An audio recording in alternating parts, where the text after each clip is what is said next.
What's up my friends and fellow kiteboarders around the world? It is Tuesday and on this channel this means we talk about tricks.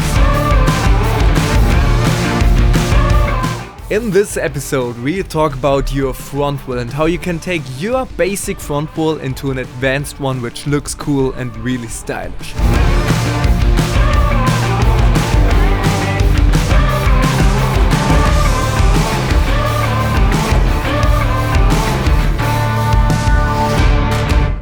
When I did my first rotations, I hated the front wheel. You know, the back wheel just follows the natural movement of your edging while riding, and the front wheel just felt so weird and so time consuming to do. But if you got past this point like me, it's time for this video because now we learn how to upgrade your normal basic front wheel so it looks really cool. At first, let's look at the differences between a basic front wheel and an advanced one. Usually, a front wheel looks way more impressive when you implement the following things. Number 1, more height, which equals to more hang time. Number 2, slow rotations, which expresses a lot of control over your body, which provides a lot of style. Number 3, controlled body and head movement, which leads to inverted and more stylish positions in the air. And number 4, you can't forget this one, it's a good and smooth landing with a fast ride out. So if you want to upgrade your basic front wheel to an advanced one, we have to break this down into a few steps to make this goal achievable. And I did this for myself with the following steps, so let's check it out. Number 1, get higher and higher with your front wheels. Your front wheel will start looking really cool when you reach bigger heights, like 3, 5 or even 10 meters up in the air. It's like the theory of this is quite simple. You know this in your own head. It's just to have the balls to commit to it.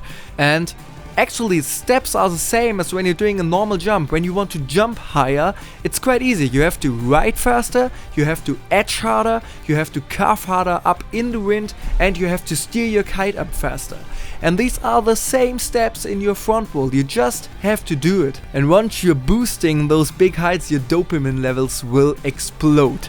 The only thing you have to watch out for when doing rotations in bigger heights is your rotation speed.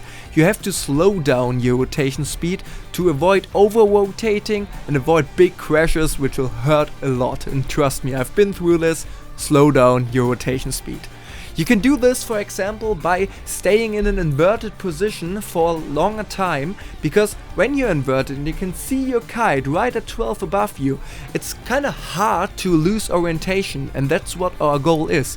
We keep this inverted position until we feel like the jump is going down, and then we finish our rotation, steer the kite down, and then we are almost above the water and we can land smooth and softly.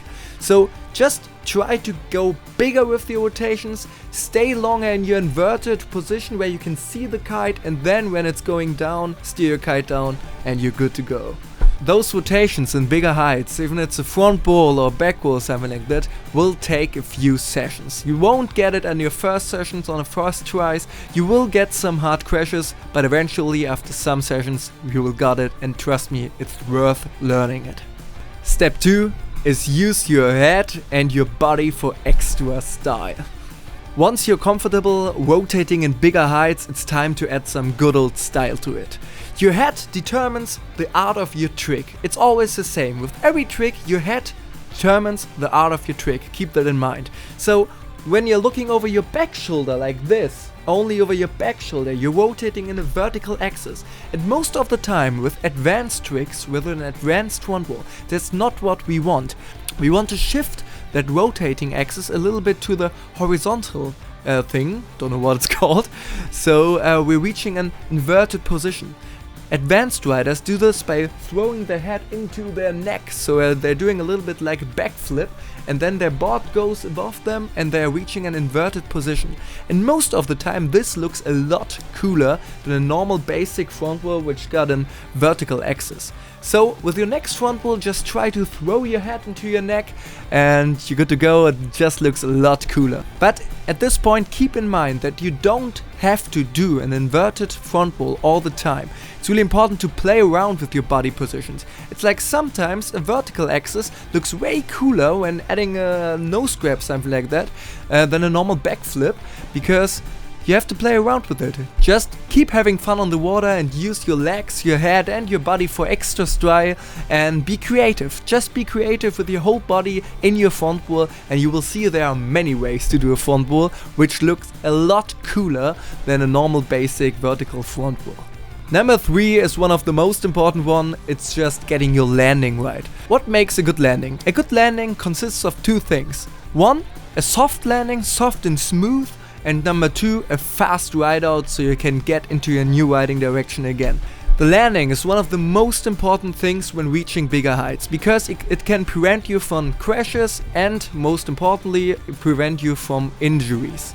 And to understand good landing from a front wall, we have to first look at a normal basic jump, because it's quite the same thing in a front wall. When you're doing a normal basic jump, you ride in with speed, you're steering your kite up, you're leaving the water at 12 o'clock when the kite reaches 12 o'clock, and then you oversteer it a little bit to the right so you can reach some extra height. And when you steer it again in your riding direction, you get this lift from your kite. And this lift is a special point. This lift is a magic point we want to have for our landing. Not only for our basic jump, but for our front wall as well. So it's really important to steer that kite over 12 again while rotating out of your front wall. But as you probably know, this is most of the time easier said than done. When you're rotating like crazy, it's kind of hard to keep orientation and you don't know what you're doing with your hands, with your kite, and it's kind of too much. For me, it really helped to just think about your front hand, because you will steer the kite with your front hand for your landing, and when you go into a front wall and you're thinking, okay, I have to steer my left hand, my front hand, it's kind of easy to remember in the air. So you're going into your front wall and you're just thinking about, okay, now I steer with my front hand, with my left hand, and I'm going for a smooth landing. So steer with your front hand like in a normal jump, and your landing will be very smooth and very cool. Once you get this right, you will have softer landings and faster rideouts, which looks really cool and it just feels great, and it will prevent you from some serious hard crashes. And step 4 for a really cool front wall is to add some spice to it. What do I mean by that? Once your front walls are high and your landing is great and you're adding some extra style with your body, it's time to add some adrenaline. By adding extra rotations, kite loops, contra loops, heli loops, board offs, one-footers, you can do everything you want. By adding adrenaline and more to your trick, you get almost unlimited possibilities to do a front wall, and it will feel different every time, so it never gets boring. And you're like never running out of your front wall variations when you're doing this in front of your new girlfriend, something like that, who's standing at the beach. It's just great to have this big reservoir of tricks or of front wall variations you can do. And you can do this by adding some spice to it. So next time you're doing a front wall, when you can do an advanced front wall, just add a little bit of spice by doing a kite loop or a contour loop to it, and you will see it will just boost you like crazy out of your rotation, and it's a great feeling. It looks great and it's so cool. Especially the contour loop with the front wall is a trick you have to really watch out for, because it just feels natural to getting pulled out of your front wall by a contour loop, which is a loop in your riding direction. So it's like the same axis and you're rotating in your front wall. So just pull with your front hand, pull a contour loop, and you're getting smashed out of your front wall, and it just feels so great. And you can even do this as a transition, and I've got an extra video for this, so you can watch it. I think it was Tuesday 2 weeks ago, something like that. It's a front wall transition with a contour loop mid-air, and it looks really cool, and you have to learn it. So go ahead and watch this video. I think here will be the link. I will link this video there. And yeah. And the other thing you can do is like board offs and one-footers, and this looks really cool. And especially the one-footer isn't so hard to learn with the front wall. It's kind of easy. I'm doing this all the time in my vlogs and my videos, as you can watch on my YouTube channel. So it's kind of easy to do a front wall. When you're adding a nose grab, the next step is to add a nose grab and then put your feet out of your strap. Sounds hard, but it isn't. It's actually quite easy. And when you got those 4 steps dialed in, that's it. You got a really cool and advanced front roll, which almost nobody can do because everyone is just doing his basic vertical front roll without adding grabs, kite loops, contour loops, body movement, head movement, everything you've heard before. It's kinda easy to make a cool front roll out of something which is like a boring trick, and it just takes a few steps. So go ahead and try it on the water.